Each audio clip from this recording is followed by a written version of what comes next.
Bonjour et bienvenue à tous à ce séminaire en ligne qui a pour thème la sécurité à FileMaker avec FileMaker. Donc je suis Marc Moreau et lors de la session live de ce séminaire, j'étais en compagnie le 29 avril dernier de Sébastien Rebaud de la société Novarem qui avait présenté toutes les options techniques de l'implémentation de la sécurité sur FileMaker. Donc, nous avons dû réenregistrer ce webinaire suite à un petit problème technique et je vais vous montrer donc toutes les informations techniques que Sébastien vous avait présentées alors. Tout d'abord, je souhaiterais vous indiquer que toutes les informations que nous allons aborder au jour d'aujourd'hui dans ce séminaire sont à votre disposition dans deux documents FileMaker. Le premier document, c'est le FileMaker Training Series Basics, document de formation qui vous présente toutes les notions de base de FileMaker, y compris de la sécurité, et qui est à votre disposition en français, soit en e-book, soit à l'URL indiquée à l'écran. Donc là, vous pouvez aller le télécharger gratuitement sans aucun problème, le FileMaker Technical Series Basics. L'autre, c'est le second document, c'est le guide de la sécurité FileMaker, qui est gratuit lui aussi et qui est disponible en téléchargement aussi à cette seconde URL indiquée sur cette slide. Alors pour accéder à cette URL, il vous faudra d'abord vous inscrire au programme Technical Network qui est un programme gratuit. Donc que vous pouvez trouver en allant vous connecter sur le site filemaker.fr et dans l'onglet communauté et la rubrique TechNet, vous vous inscrivez, vous laissez vos coordonnées effectivement et ensuite vous avez accès alors à une zone développeur qui vous offre une très grande variété de dossiers techniques, plus détaillés que des simples descriptions produits, et dont ce Security Guide qui est à votre disposition. Alors il est aussi en version française. D'accord, vous cliquez tout en bas de la page et vous prenez la langue français et vous aurez le Security Guide en français. Donc vous pouvez aussi avoir accès à un forum technique sur lequel vous pouvez poser toutes sortes de questions partagées avec d'autres développeurs FileMaker. Ceci étant, nous allons rentrer dans le vif du sujet et aborder directement la sécurité auprès de FileMaker. Alors à l'époque, ce jour-là, avec Sébastien, nous avions démarré la présentation en vous indiquant comment le webinaire serait articulé autour de 4 grands points. D'une part, le côté capital de la sécurisation de nos bases de données et des informations qu'elles contiennent. D'autre part, ensuite, les différents concepts qu'il faut connaître pour gérer la sécurité d'une base de données et d'une solution de gestion. Nous vous avons également présenté les différents paramètres que nous avons à notre disposition dans FileMaker pour implémenter cette sécurité sur une base de données FileMaker. Et puis, nous avions fini la présentation par les différents apports du FileMaker Server pour améliorer tous les critères de sécurité que nous voulions implémenter sur nos différentes bases FileMaker. Alors pour illustrer le caractère capital de cette sécurité de nos bases de données et des informations qu'elles contiennent, nous allons nous appuyer en introduction sur les résultats d'une étude menée par le cabinet Online Trust Alliance, une étude que vous pouvez aller voir d'ailleurs sur leur site. La dite étude qui estime à 740 millions d'enregistrements de données compromis, qui auraient été compromis rien que sur l'an passé, et qui estime qu'à peu près 89% de ces enregistrements compromis auraient pu être évités et auraient pu être sécurisés simplement en implémentant des mesures de sécurité élémentaires, non pas des choses très compliquées ni très confidentielles. Et 76% de ces compromissions d'enregistrement seraient dues principalement par l'utilisation de mots de passe trop faibles et pas assez rigoureux. Alors quels sont les concepts clés qu'il est important de maîtriser pour sécuriser l'accès à une base de données FileMaker? Eh bien, le premier concept, c'est le concept d'authentification, c'est-à-dire être capable d'identifier une personne qui accède à une solution ou une base de données. C'est le premier concept. Le second concept, c'est le concept d'habilitation, c'est-à-dire la gestion des accès et savoir ce qu'un utilisateur a le droit de voir ou de faire sur votre base de données. Donc ces deux concepts sont implémentés au niveau de FileMaker à travers la terminologie suivante, à savoir premièrement la gestion de comptes et des mots de passe pour l'authentification individuelle des utilisateurs, et l'autre c'est la notion de jeu de privilèges qui vont nous permettre de gérer l'ensemble des autorisations d'accès et d'action au niveau de votre base de données. Alors, FileMaker introduit aussi une notion supplémentaire, qui sont les autorisations étendues, c'est-à-dire sécuriser les différentes méthodes avec lesquelles on va être capable de se connecter à votre base de données. Vous savez que FileMaker propose plusieurs plateformes multimédia et multiplateformes pour accéder à vos bases de données via du Web Direct, via FileMaker Pro, via FileMaker Go ou encore via une application web personnalisé, et donc il va être possible là encore de paramétrer une gestion des accès pour telle ou telle, toute ou partie de ces méthodes d'accès à vos différentes bases de données, à vos fichiers FileMaker. Alors n'oublions pas non plus que bon nombre des problèmes de sécurité sur l'accès aux informations, comme vu dans l'étude préalable, là, Online Trust Alliance, viennent de pratiques, disons, un petit peu légères dans la gestion et la mise en œuvre des mots de passe. Donc n'hésitez pas à imposer aux utilisateurs une politique de mots de passe qui soit forte, en mettant en œuvre des mots de passe suffisamment longs, des mots de passe qui jouent sur la casse des mots avec des majuscules et des minuscules, qui incluent des chiffres, qui incluent voire des caractères spéciaux ou accentués. Plus vous augmenterez l'usage de telles pratiques, plus sur les mots de passe, et plus vous augmenterez la sécurité d'accès à vos bases de données. D'autre part, depuis la version 13, maintenant, FileMaker est en mesure d'implémenter un cryptage puissant et standard sur ses bases, c'est-à-dire la capacité à sécuriser non seulement l'accès, mais aussi le contenu même de vos bases en cryptant ce contenu. En fait, il ne faut pas perdre de vue aussi que la sécurité physique de votre base de données est aussi importante que la sécurité numérique, c'est-à-dire qu'il est bien évident qu'une base sur un iPad ou un ordinateur portable nomade sera bien plus vulnérable qu'une base qui est uploadée sur un serveur, lui-même dans une pièce sécurisée, avec un accès restreint, avec une alimentation sécurisée également, j'en passe et des meilleurs. Alors une fois que nous avons bien pris conscience de ces différents concepts clés, nous allons pouvoir découvrir les différentes façons de sécuriser une solution FileMaker. Alors si l'on part d'une base de données que l'on vient juste de créer avec FileMaker, on peut procéder à sa sécurisation en 4 étapes. La première, vous le savez tous, quand on crée une base de données, FileMaker crée par défaut un nom de compte qui a un accès complet avec le nom admin et sans mot de passe. Et il active la connexion automatique à ce compte. Ce qui fait qu'à aucun moment vous vous rendez compte que ce fichier est sécurisé, puisque quand vous cliquez dessus, il s'ouvre automatiquement. Donc la première étape va donc être évidemment de changer ces paramètres d'authentification par défaut en désactivant la connexion automatique, et deuxième étape, en modifiant et le nom et le mot de passe du compte d'administration de votre base de données. Après quoi, il est aussi intéressant de personnaliser les jeux de privilèges et de créer les comptes supplémentaires individuels pour tous les utilisateurs de votre base de données. L'intérêt de cette gestion de privilèges et de comptes utilisateurs va être de définir vraiment des méthodes d'accès adaptées à l'usage que vous souhaitez pour votre base de données en fonction de vos différents groupes d'utilisateurs.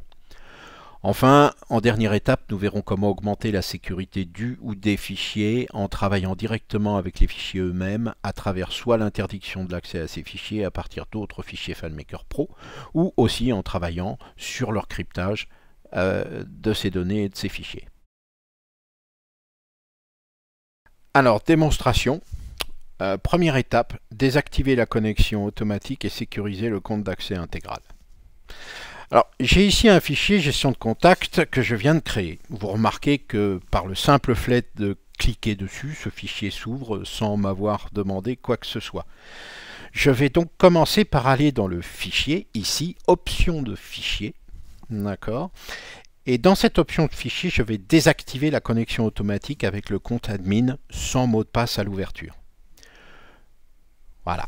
Une fois que j'ai fait cette manipulation, je vais pouvoir aller dans le menu fichier, gérer la sécurité de mon fichier, de ma base de données. Et vous voyez que la fenêtre de gestion de la sécurité propose différents onglets, dont un pour gérer la liste des comptes ayant accès à cette base.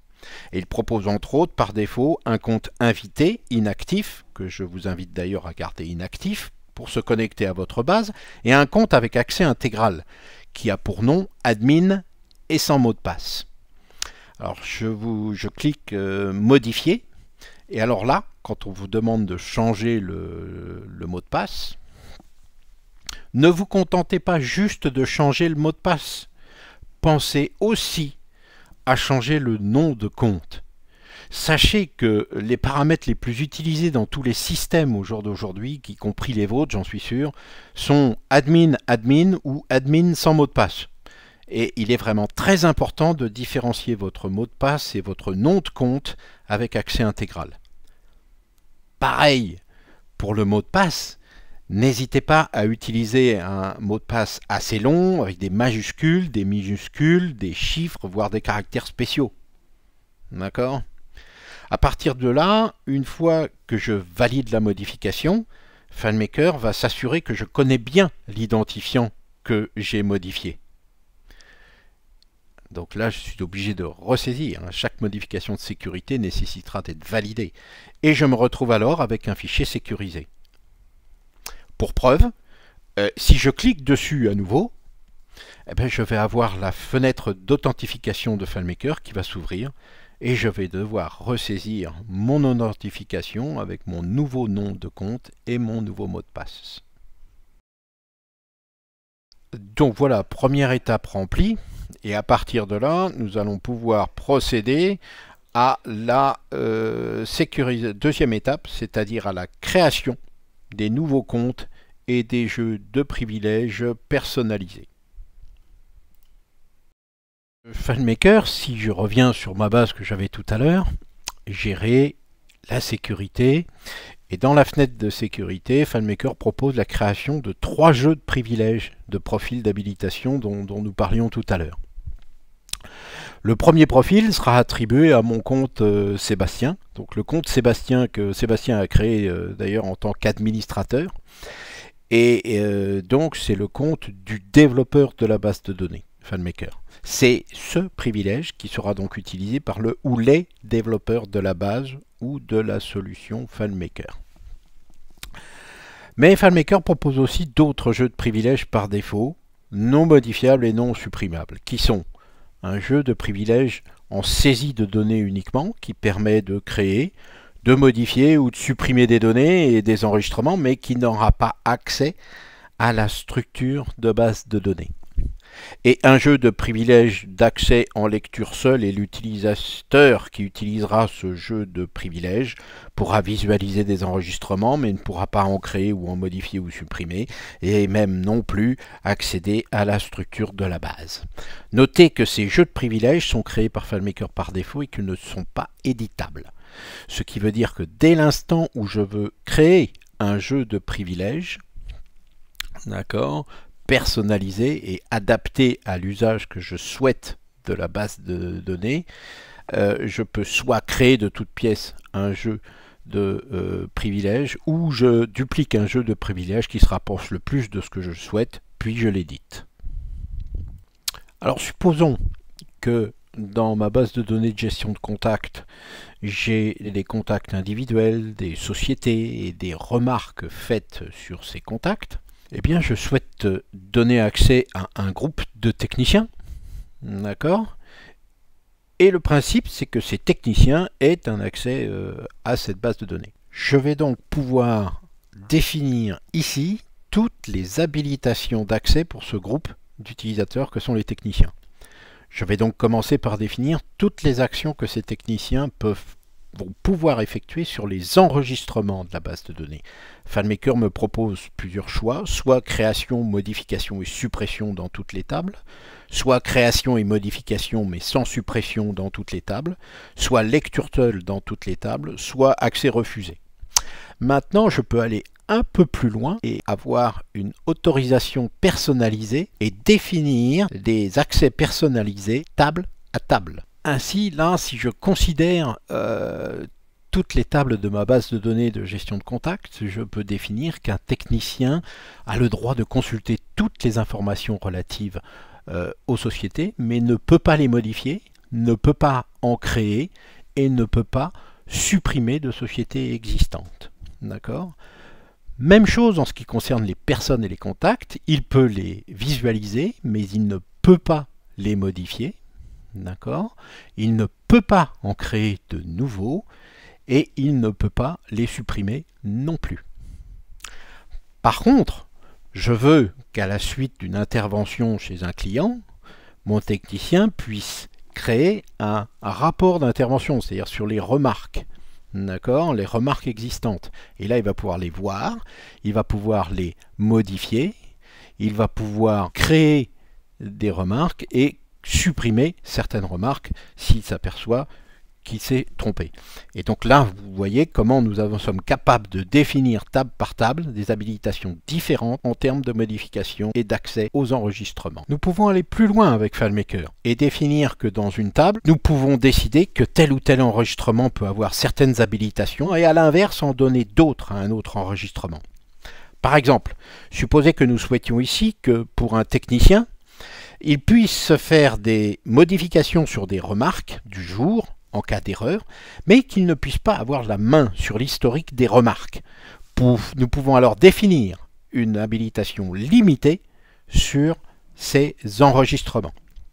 Donc notre technicien aura donc le droit de modifier les remarques qu'à condition que la date de la remarque, par exemple, soit égale, en nous appuyant sur la fenêtre de calcul de FileMaker, que la date de la remarque soit égale à la date du jour, en nous appuyant sur la fonction obtenir la date actuelle. Voilà. Sous-entendu, toute remarque ayant été faite hier ou antérieurement ne pourra plus être modifiée par le technicien, alors qu'une remarque faite le jour même pourra être modifiée comme bon lui semble. Nous pouvons appliquer la même règle pour la suppression des enregistrements, c'est-à-dire qu'un enregistrement ne puisse être supprimé par un technicien qu'à condition qu'il ait été saisi le jour même. Enfin, FileMaker peut vous proposer de définir des autorisations d'accès à venir pour toute nouvelle table susceptible de venir enrichir votre base de données. Il est donc important d'interdire par défaut tout accès à toute nouvelle table venant enrichir votre base de données. Pourquoi? Eh bien parce qu'ainsi, vous serez obligé de repasser par la fenêtre de gestion de la sécurité pour définir de nouvelles habilitations que vous souhaitez donner à un groupe d'utilisateurs techniciens pour cette nouvelle table. Voilà comment j'ai pu définir les différents niveaux d'habilitation pour le groupe utilisateur concernant l'accès aux enregistrements. Et donc je vais pouvoir faire la même chose, on va pouvoir faire la même chose au niveau des modèles, c'est-à-dire des différentes vues et des écrans de ma base de données. Alors FileMaker me propose des habilitations toutes faites par défaut sur les modèles. Soit ils sont tous modifiables en mode utilisation, mais aussi en recherche et en mode modèle. Soit les modèles sont tous visualisables uniquement, donc ils ne sont accessibles qu'en mode utilisation et recherche, mais pas en mode modèle, ou au contraire refuser l'accès à tous les modèles. Là encore, je peux aller plus en finesse et définir que par exemple ces trois modèles ici ne seront pas du tout accessibles à un utilisateur du groupe technicien, mais en revanche, je peux donner le droit à ces deux autres modèles aux utilisateurs du groupe technicien pour modifier les enregistrements des personnes et des comptes rendus. Et là encore, j'anticipe aussi, après je vais pouvoir anticiper sur l'évolution de ma base de données, et là je dis que par défaut, l'accès à tout nouveau modèle est refusé et m'obligera à repasser par la fenêtre de gestion des habilitations pour la mettre à jour et être sûr qu'il n'y ait pas de failles qui s'introduisent à mesure que ma base évolue. De même, ici, nous allons pouvoir avoir accès, la possibilité d'agir sur les accès de tout ou partie des listes de valeurs que je peux définir au niveau de ma base de données, ou encore aussi au niveau des scripts dans la base. C'est-à-dire que les scripts pourront être non seulement exécutés par les techniciens, mais aussi modifiés. Exécutables, ils ne pourront que les exécuter, et accès refusé, ils ne pourront exécuter aucun script. Là encore, script par script, je vais avoir la possibilité de définir des autorisations d'accès. Voilà donc pour les accès sur tous les éléments qui composent ma base de données. On peut aussi aller plus loin et sur la droite définir d'autres sortes de privilèges. Un privilège d'impression, un privilège d'exportation qui a pour intérêt en cas de désactivation de protéger vos données d'une exportation non souhaitée. C'est l'exemple classique du commercial qui menace de quitter la société avec le fichier client. Et là, en désactivant cette option, eh bien, on évite qu'un technicien, en l'occurrence chez nous, là, puisse exporter les données clients par le biais d'un fichier Excel par exemple ou de choses comme ça.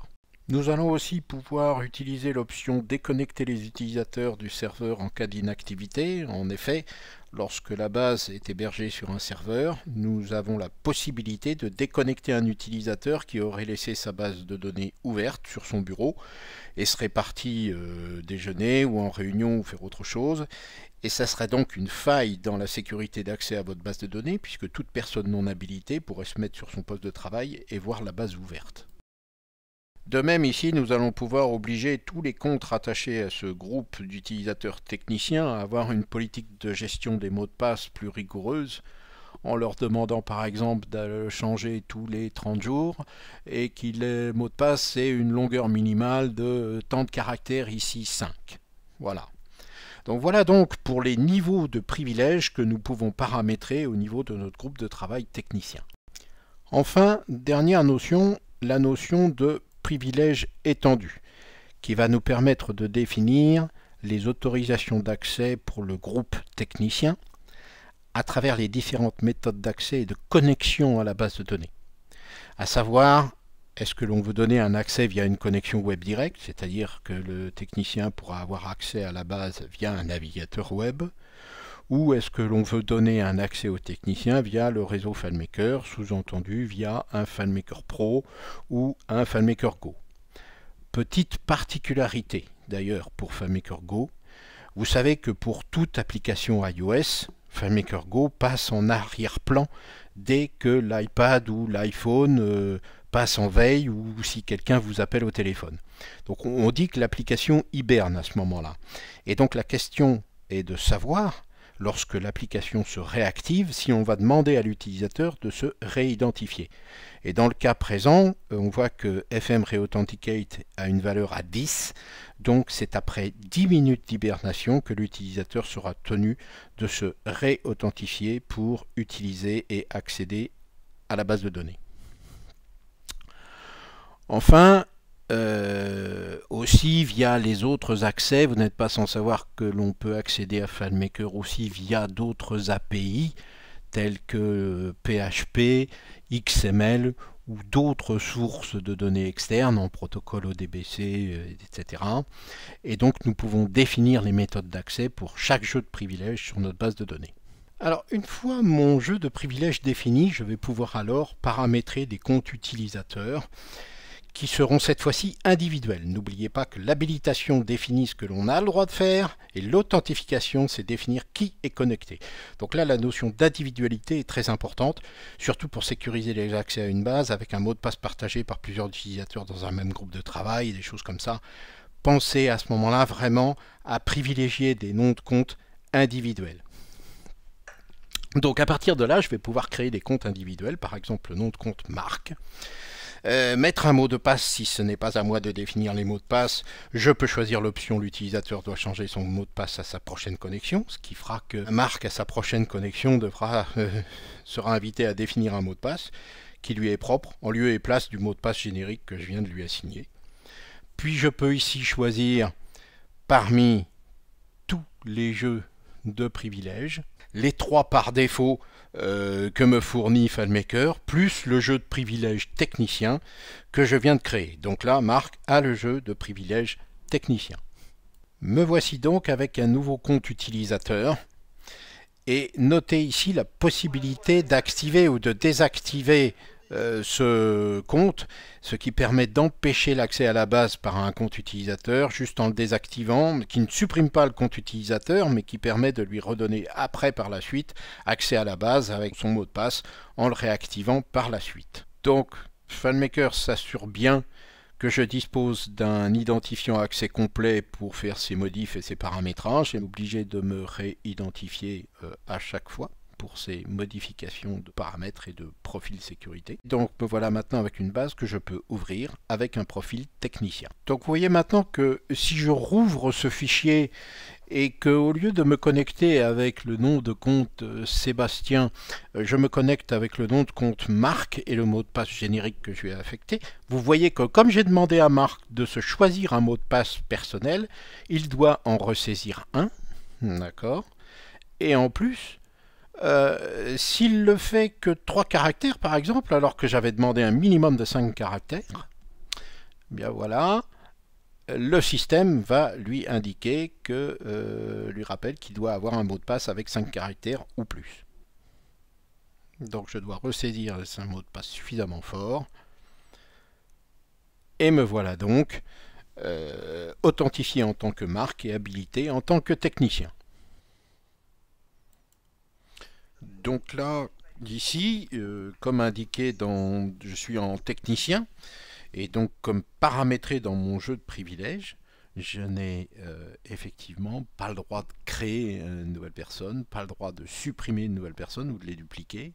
Je ne peux même pas non plus modifier les coordonnées de la personne, parce que là, un message d'erreur m'informe que mes autorisations d'accès ne me permettent pas d'effectuer cette opération.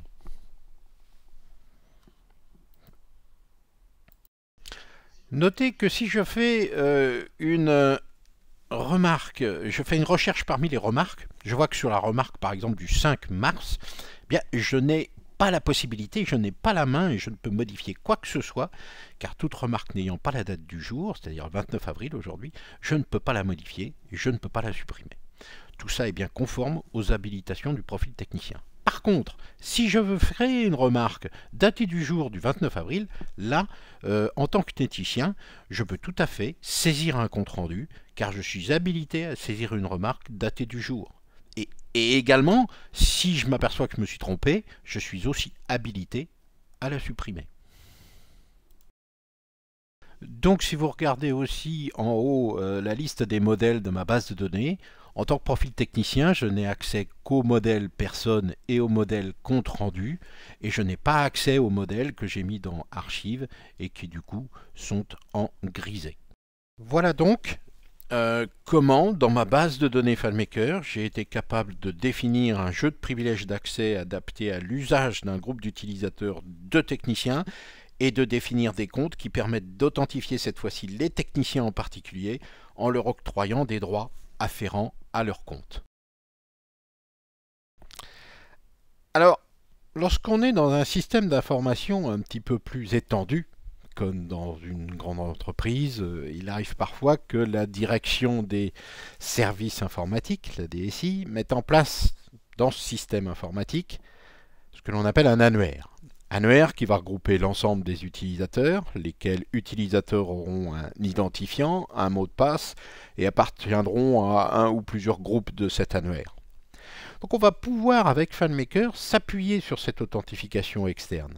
C'est-à-dire que l'on va pouvoir gérer l'ensemble des comptes d'accès à FileMaker, on va pouvoir définir dans FileMaker en fait un système d'authentification sur serveur externe, où on dira que tout utilisateur appartenant au groupe technicien FM, par exemple, sera authentifié dans ma base de données FileMaker et bénéficiera de l'habilitation et du jeu de privilèges technicien. Alors, comment mettons en place une authentification externe? Eh bien, toujours de la même façon, je vais donc dans mon fichier, dans ma base de données, je vais fichier, gérer et ah oui, je suis encore connecté en tant que Marc, donc je n'ai pas l'accès intégral. Il faut que je me reconnecte donc en tant que Sébastien avec mon accès intégral. Voilà, donc fichier, gérer la sécurité. Et ici, je vais pouvoir mettre en place un compte qui ne sera non plus géré par FileMaker, mais par un serveur externe. Et dès cet instant, on ne met plus de comptes individuels, puisque les comptes individuels, on ne les connaît pas, ils sont dans l'annuaire. Tout ce que l'on connaît, ce sont les groupes qui sont gérés par cet annuaire et ce serveur externe. Et donc, tout utilisateur appartenant au groupe technicien FM aura donc pourra accéder au sein de cet annuaire Open Directory sur Mac ou Active Directory sous Windows, pourra se connecter à ma base de données avec le jeu de privilèges technicien. Il faut savoir que cette implémentation de l'authentification externe n'est valable qu'à condition que votre base de données soit hébergée sur un FileMaker serveur. C'est d'ailleurs un des intérêts du FileMaker Server de pouvoir bénéficier de ce type de fonction de sécurité, entre autres. Alors, l'intérêt de ce type d'authentification, évidemment, c'est que cela va nous permettre de gérer toute cette sécurité avec tous les outils les plus performants et spécialisés en matière d'authentification. On peut même confier aux experts la gestion de ces accès dans l'entreprise. Du coup, ça permet aussi de décharger votre base de données FileMaker de cette gestion de compte. Et par exemple, en environnement Windows, ça permet aussi de bénéficier du protocole de mot de passe unique, Single Sign-On, le SSO, et d'une façon générale de minimiser les risques d'accès à votre base. En désactivant un compte au niveau du domaine, il coupe l'accès à tous les composants logiciels du système informatique qui sont liés à ce compte qui aurait été désactivé.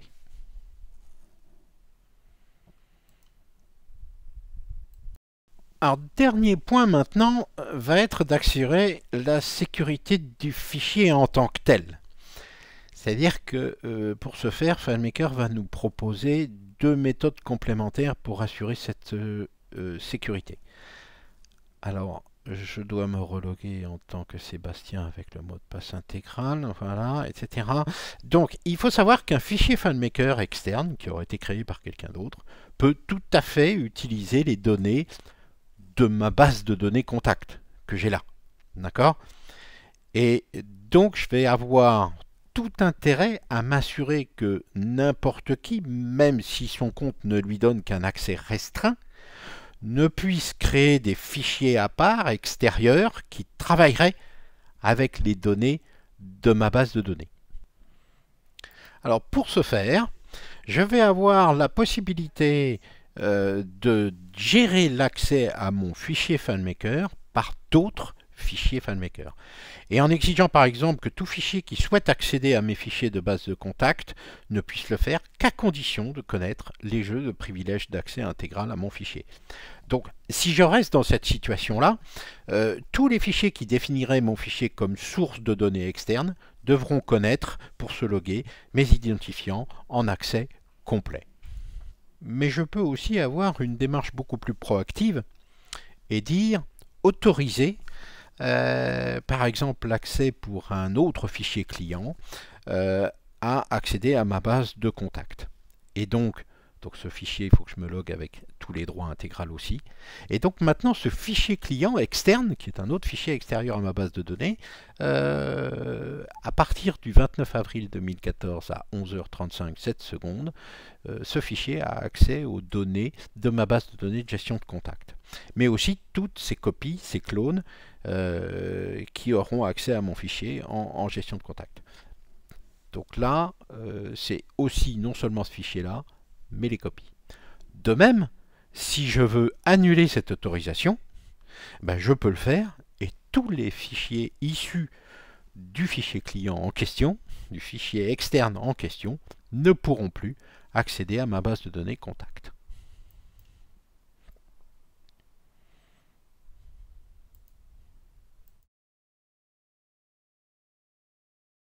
Et bien évidemment, toute modification dans les critères de sécurité nécessite la confirmation de l'accès intégral.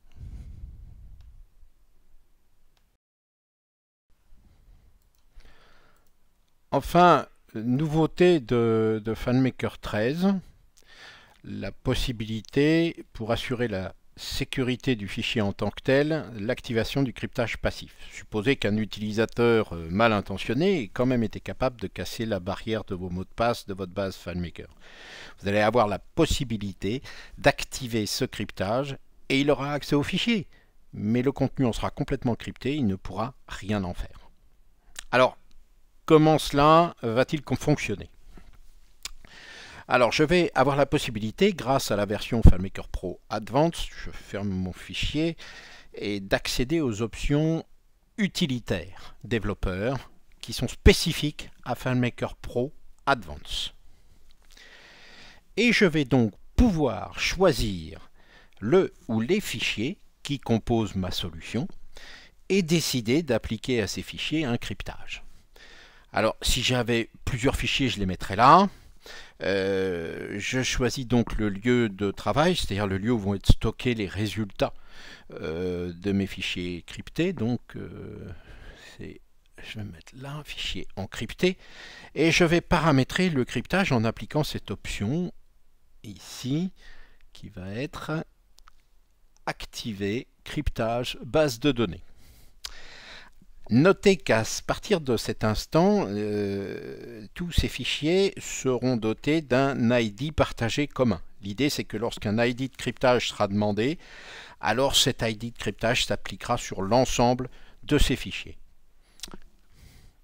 Alors, ensuite, quand je vais demander, bien sûr, l'encryptage d'un fichier, je vais devoir, bien sûr, donner mon compte d'accès intégral. Et je vais pouvoir ici, sur mot de passe de cryptage, créer un autre mot de passe qui fera que tant que ce mot de passe n'aura pas été fourni, le fichier ne sera pas disponible, ne sera pas décrypté et son contenu sera inexploitable. Alors, l'intérêt de ce mot de passe, c'est d'être très long. Si je saisis un mot de passe trop court, FileMaker, vous voyez, va considérer que la qualité de ce mot de passe est faible. Et donc, une astuce, c'est d'opter par exemple pour une phrase type ou un vers d'un poème, une chose très connue de vous, et avec des majuscules, des minuscules, des caractères spéciaux, dont vous pourrez vous souvenir, et assez longue malgré tout. Donc je saisis une phrase d'un poème avec des majuscules, une apostrophe en caractère spécial et surtout une longueur assez importante pour avoir une qualité d'accès à mon cryptage élevée. Je confirme. Et donc là, j'ai quelque chose de suffisamment long qui me concerne moi. Donc je peux aussi opter, en dessous, vous avez un indice de mot de passe qui vous permettra de vous rappeler au cas échéant, mais c'est quand même quelque chose qui reste assez personnel. Souvent, c'est l'administrateur du serveur qui a ça. Ensuite, une dernière option, si vous utilisez des containers stockage externalisés, FileMaker, par défaut, va crypter tous ces fichiers. Mais vous avez le choix de garder leur stockage ouvert avec cette option en cliquant Garder stockage ouvert, même s'il est crypté. Dès cet instant, je n'ai plus qu'à lancer le cryptage de mon fichier créé. Voilà. OK. Alors bien entendu, notez de ne pas oublier le mot de passe de cryptage parce que dès maintenant, le contenu de ce fichier que je retrouve là, voilà, est complètement crypté. Et à chaque fois que je vais devoir ouvrir ce fichier, la première chose qui me sera demandée, c'est le mot de passe de cryptage. Et de le saisir correctement, s'il vous plaît. Voilà, si vous faites une erreur, voilà. OK ? Alors voilà, je le remets. Dès que ce mot de passe et de crypté est valide, je vais pouvoir m'authentifier pour accéder à ma solution.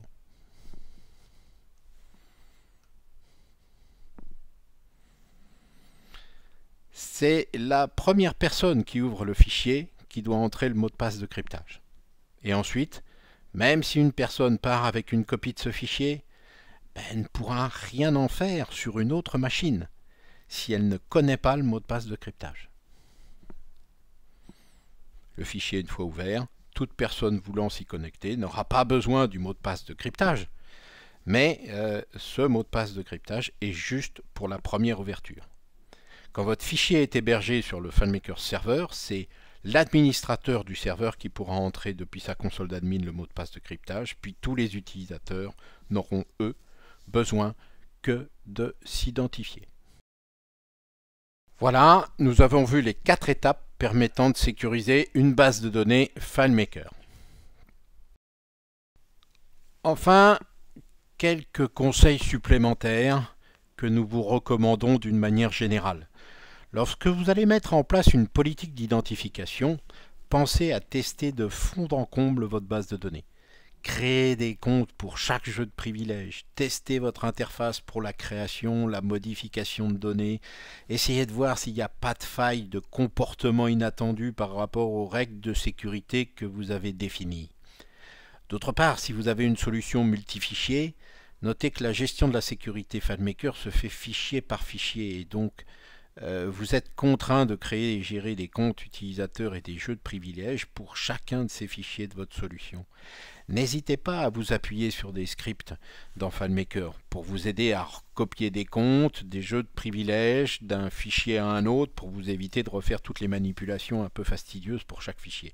Enfin aussi, vous pouvez augmenter votre expérience des utilisateurs en vous appuyant sur les scripts et les déclencheurs de scripts afin d'éviter qu'un utilisateur ne clique par exemple sur un bouton auquel il n'a pas accès par exemple et ne se retrouve avec un message d'erreur, vos autorisations d'accès ne vous donnent pas le droit. Il est possible donc à ce moment-là de jouer sur la liste des objets visibles sur les scripts pour faire en sorte que l'utilisateur ne voit même pas ce à quoi il n'a pas droit. Ça évitera au moins sa frustration d'être foulé dans son utilisation de votre solution. Néanmoins, ne perdez pas de vue que la gestion de la sécurité dans une base de données doit être transparente. Ne jouez pas d'artifices ou de méthodes empiriques un peu fumeuses qui créent l'illusion de la sécurité sur votre base de données avec des boîtes de dialogue demandant des pseudo-mots de passe, etc. Appuyez-vous vraiment sur les outils de sécurité FileMaker. Ils sont suffisamment performants pour que la sécurité soit uniquement définie à travers ces outils-là et non pas à travers des artifices tierces.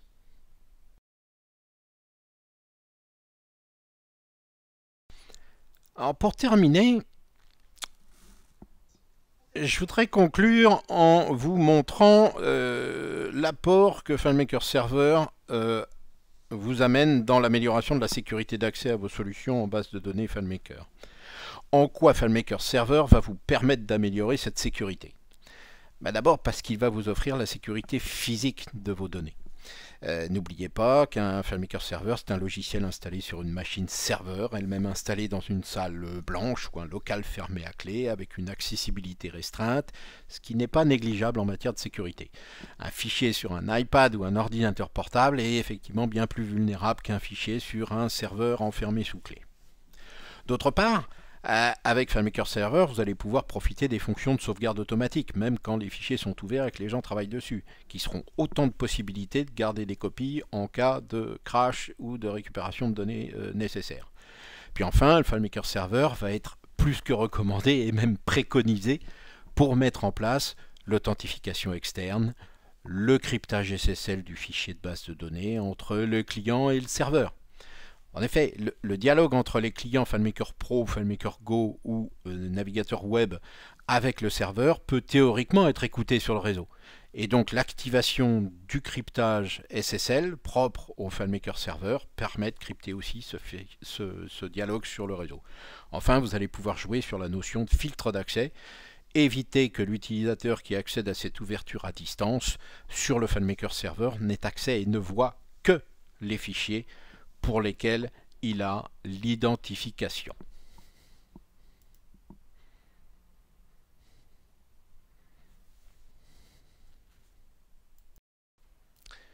Alors, l'environnement du FileMaker Server va avoir plusieurs avantages.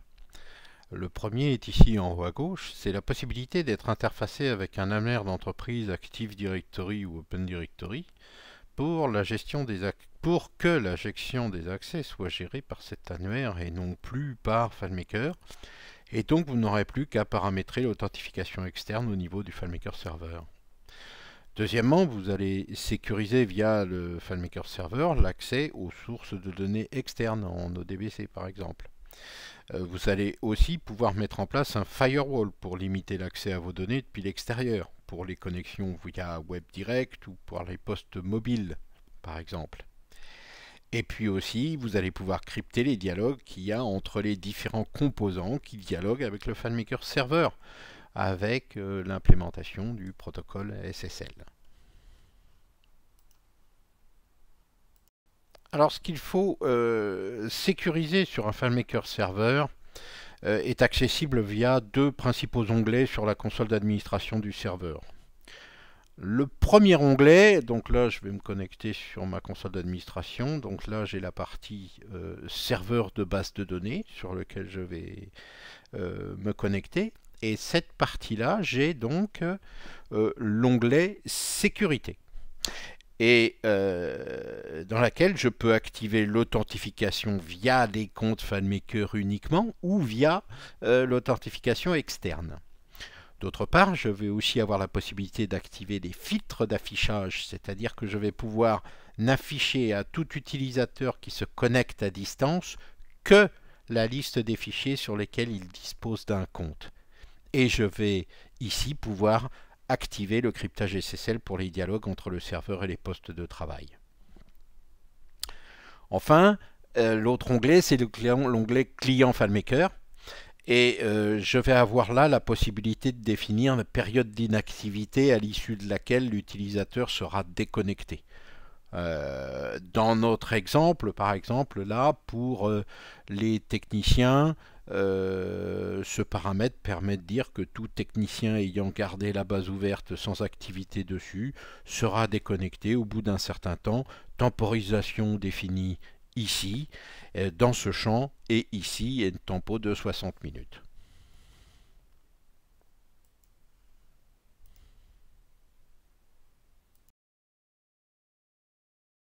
Alors maintenant, pour conclure un peu ce séminaire et pour aller un petit peu plus loin dans une sécurité renforcée sur ce FileMaker Server, je vous renvoie donc vers le guide de la sécurité FileMaker.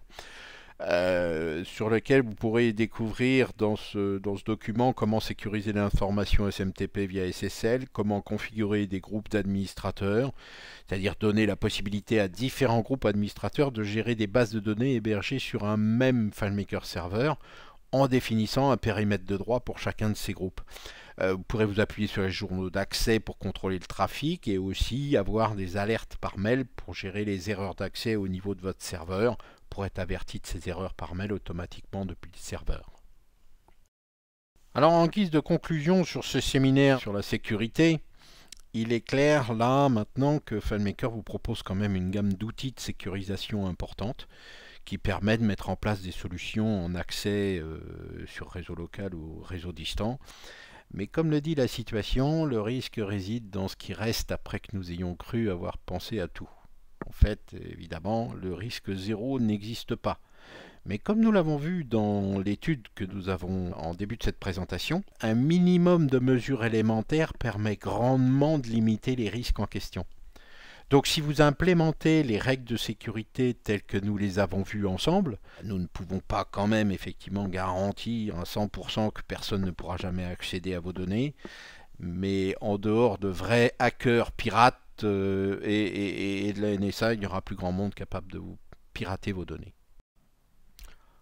Enfin, et avant de vous dire au revoir à tous et à toutes, un rappel sur les ressources FileMaker vers lesquelles vous pouvez retourner pour revoir toutes les notions de base que nous avons vues aujourd'hui ensemble pendant une petite heure. Et donc là, vous avez l'e-book du FileMaker Training Series des notions de base. Vous aurez également le téléchargement du guide de la sécurité FileMaker. Vous pouvez donc aussi rejoindre la communauté FileMaker Technical Network, le TechNet, sur la partie gratuite basique et également sur la petite partie payante à 79 € par an pour avoir un petit peu plus d'infos et de produits. Et puis vous pouvez également visionner les différents séminaires que nous avons enregistrés et que nous avons mis en ligne sur notre site filemaker.fr. Je vous remercie beaucoup de votre attention, de l'intérêt que vous portez à FileMaker et je vous dis à très bientôt. Merci, au revoir à tous et à toutes.